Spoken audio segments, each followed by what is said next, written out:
Sabías que Rueda anunciou hai case 3 anos que se ia ampliar a idade dos cribados de cancro de mama ás mulleres entre 45 e 50 anos? Este é un exemplo de como goberna o Partido Popular, con titulares, con promesas que logo nunca se cumpren. Pídolle ao señor Rueda que cumpra coa súa palabra, porque as mulleres necesitamos menos propaganda e máis cribados que salvan vidas.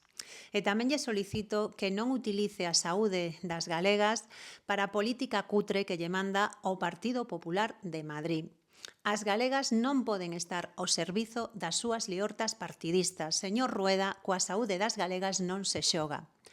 Porque vemos como, despois dos escándalos que se produciron cos cribados de cancro en Andalucía, agora a Xunta de Galiza négase a remitir esa información. E a pregunta é por qué?